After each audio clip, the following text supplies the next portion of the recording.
बहुत कम पड़ा। मैं तो 5 साल की उम्र में मेरा दीक्षा हो गया था, मुझे संन्यास लिए हुए ही 20 साल हो गया।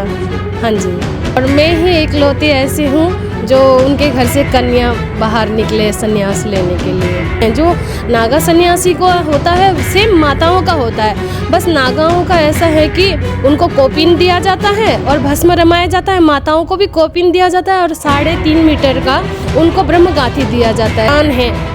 और निर्वस्त्र रह के क्या हासिल करना चाहते हैं? भगवान तो किसी भी रूप में प्राप्त किया जा सकता है ना। 14 अखाड़े बन गए। नहीं, 13 अखाड़े ही है, 14 अखाड़े नहीं है जी। नमस्कार, हमारे साथ महंत साक्षी गिरी जी महाराज हैं और इस समय मैं प्रयागराज के महाकुंभ में आया हूं और महाराज जी से मुलाकात हो गई। हम जानने का प्रयास करेंगे क्योंकि इस बार जो भव्य और दिव्य महाकुंभ लग रहा है वो 144 साल बाद लग रहा है। देखिए, अभी तो क्या है ना, जैसे कि गंगा जी बहुत देर से अभी साइड छूटे हैं, तो अभी कार्य भी थोड़ा व्यवस्था थोड़ा सा डगमगाया हुआ है। धीमी गति से काम हो रहा है, लेकिन होगा। ये पहले शाही स्नान तक 14 जनवरी तक का सारा कार्य कंप्लीट हो जाएंगे। और देखिए, योगी सरकार है, वो भी सन्यासी हैं, तो उन्होंने तो 5-6 महीने से पूरे शहर को सजा दिया है ना। बहुत सारी व्यवस्थाएं कर दी हैं उन्होंने, तो पूरा एक छोटा शहर बसा दिया है।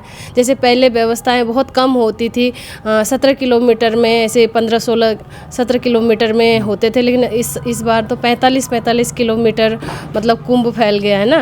बहुत अच्छा और बहुत सुंदर व्यवस्थाएं किए हैं योगी जी ने। तो मतलब अच्छा लग रहा है इस बार जो ये भव्य और दिव्य कुंभ है इस बार। हाँ, बहुत सुंदर और बहुत अच्छे से हो रहा है। धीमी गति से हो रहा है, लेकिन अच्छा हो रहा है और भव्य और दिव्य ही होगा पहली शाही स्नान तक, है ना। अच्छा, आप कहाँ से आए? ऐसा मेरा जन्म आसाम से है, लेकिन मेरा आश्रम हरिद्वार में है। अच्छा। आसाम में भी है। हाँ जी। आसाम से आप हैं? आसाम के ही रहने वाले? हाँ, आसाम के ही रहने वाले हैं। मेरे पूर्वज नेपाल से थे, लेकिन मेरा जन्म आसाम से हुआ। अच्छा। अच्छा, आसाम में तो अलग जो है वहाँ का जो क्लाइमेट, लैंग्वेज भी अलग है और क्लाइमेट भी अलग। जी जी जी, वहाँ तो सारे टी गार्डन के एरिया हैं और पूरे हरे भरे हरियाली है ना। और मेरा शिवसागर में पड़ता है। शिवसागर से थोड़ा आगे है, थोड़ा एक छोटा सा शहर है, तो वहाँ से मैं बिलोंग करती हूँ। और आसामीस लैंग्वेज से हमने एजुकेशन वगैरह भी सारा आसामी से है मेरा। हाँ। कितना एजुकेशन हुआ?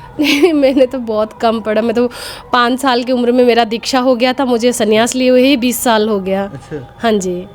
तो आखिरकार क्यों, मतलब परिवार का था कि नहीं आप जो है संत बने या फिर कैसे? हमारे ऐसा है ना, मैं चौथे पीढ़ी की संत हूँ। अच्छा। मेरे परिवार में सभी संत ही थे। हाँ, तीसरी पीढ़ी हमारे संत है, मैं चौथे पीढ़ी में आती हूँ। मेरे परदादा गुरु भी संत थे, सन्यासी थे अखाड़े से ही, और मेरे दादा गुरु भी संत थे। मेरे पिताजी भी अखाड़े से ही संत हैं और मैं भी जूना अखाड़े से ही हूँ। अच्छा। हाँ जी। जूना अखाड़े से आप हैं? हाँ, जूना अखाड़ा, सन्यासिनी जूना अखाड़ा है। अच्छा। जी जी।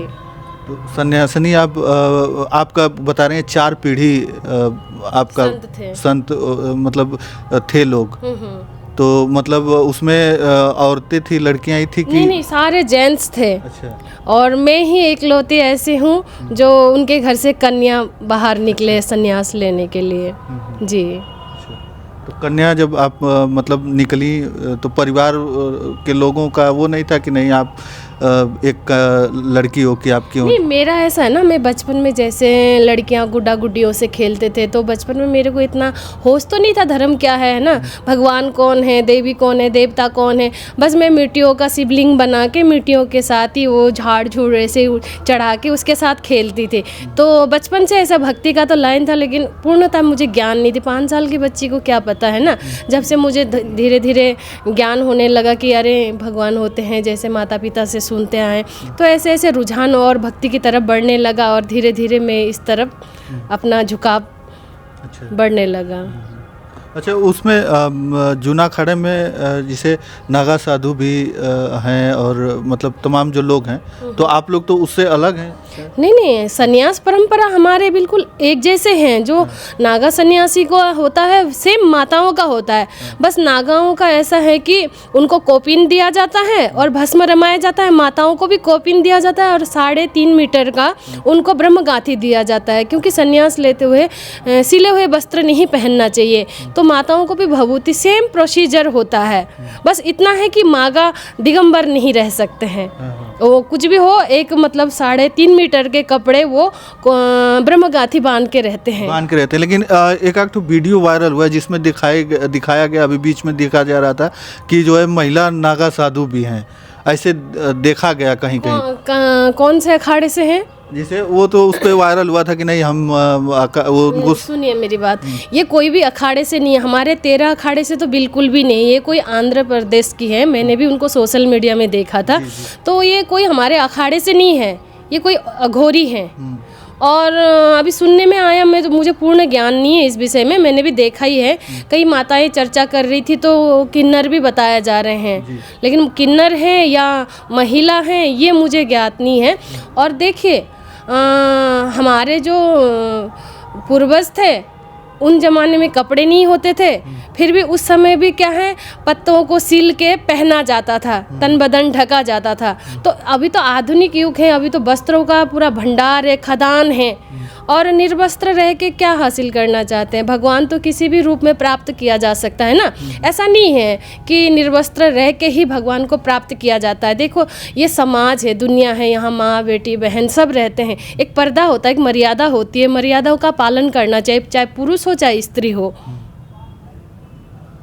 तो मतलब मर्यादाओं का पालन करना चाहिए। लेकिन फिलहाल में जब वो वीडियो वायरल हुआ तो लोग अलग अलग बातें बनाने लगे कि आखिरकार ये कैसा, अभी तक देखा नहीं गया था। जो आप बता रहे हैं कि नहीं उनको कपड़ा लपेटा जाता है कुछ न कुछ। हाँ जी लपेटा जाता है। हमारे तो यहाँ पर हमारे जूना अखाड़े में ऐसा परंपरा नहीं है कि माताओं को नग्न अवस्था में देखा जाए, है ना। हमारे यहाँ 3.5 मीटर का ब्रह्मगाथी बांधा जाता है, ब्रह्मगाथी होते हैं वो पहनाया जाता है। हमारे यहाँ माताएं बिल्कुल नग्न नहीं होते, जैसे पुरुष बाबा लोग होते हैं वैसे माता दिगंबर नहीं होती हैं। उनको 3.5 मीटर का बिना सिले हुए वस्त्र पहनते, 3.5 मीटर का उनको बदन ढकने के लिए कपड़ा दिया जाता है। अच्छा, ये किन्नर अखाड़ा भी अब जो है अस्तित्व में आ रहा है। उनका भी जो है भव्य तरीके से देखा, ध्वज वगैरह ये लोग, और जूना अखाड़े के साथ ही मिलकर इन लोगों ने अभी पेशवाई भी निकाली। हाँ जी, जूना अखाड़े में शामिल हो गए हैं किन्नर अखाड़े। और उनका भी शाही स्नान में वो लोग भी भाग लेते हैं और शाही स्नान करते हैं हमारे साथ ही। तो अखाड़े 13 ही हैं कि 14वां अखाड़ा भी बना? नहीं, ऐसे तो 13 ही हैं, लेकिन किन्नर अखाड़ा को भी शामिल किया गया है इसमें। जूना में है किन्नर अखाड़ा, वो 14 में नहीं है। जूना में ही, जूना वालों ने एक्सेप्ट किया है ना किन्नर अखाड़े को। लोग कहते हैं, कई बातें होती हैं कि नहीं 14 अखाड़े अब बन गए हैं। नहीं 13 अखाड़े ही है, 14 अखाड़े नहीं है जी। बस साथ में वो लोग आ गए। जी, हमारे जूना वालों ने ही उनको एक्सेप्ट किया है। किन्नर अखाड़ा जो है ना हमारे जूना से ही है। तो आखिरकार उनको एक्सेप्ट कर लिया, क्योंकि समाज में तो उनको एक अलग तरीके से देखा जाता है कि वो मांगने वाले हैं और वो मांगते हैं अलग। अब जो है वो सनातन धर्म में भी आ गए और वो जो है जूना अखाड़े में शामिल हो गए। कहा भी जाता है, कई लोग कहते हैं कि हमारा 14वां अखाड़ा है। देखिए है तो वो इंसान ही ना, और किन्नर ना वो पूर्ण स्त्री है ना पूर्ण पुरुष है, उनको बोलते अर्धनारीश्वर। और उनका तो हमेशा सम्मान करना चाहिए। देखिए हमारे घर कहीं घरों में पैदा होते हैं बच्चे, तो उनका आशीर्वाद दुआएं लेते हैं ना। क्यों दुआएं लेते हैं?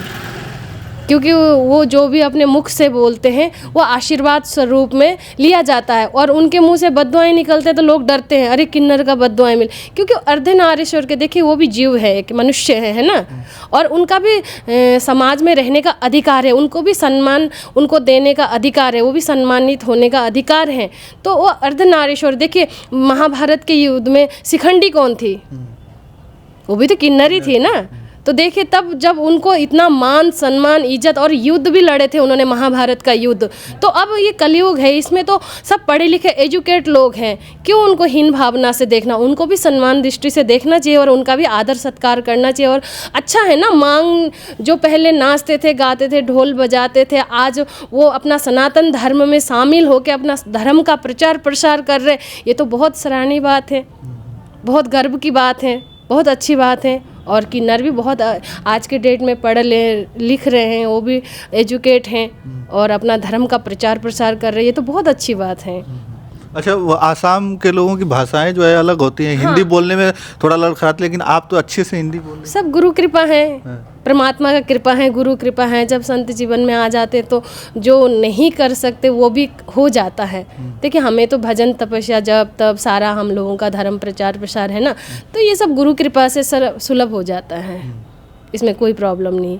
निष्ठापूर्वक संकल्प अपना दृढ़ होना चाहिए, अपना दृढ़ संकल्प लेके जब कोई भी कार्य करोगे तो वो पूर्ण हो जाता है।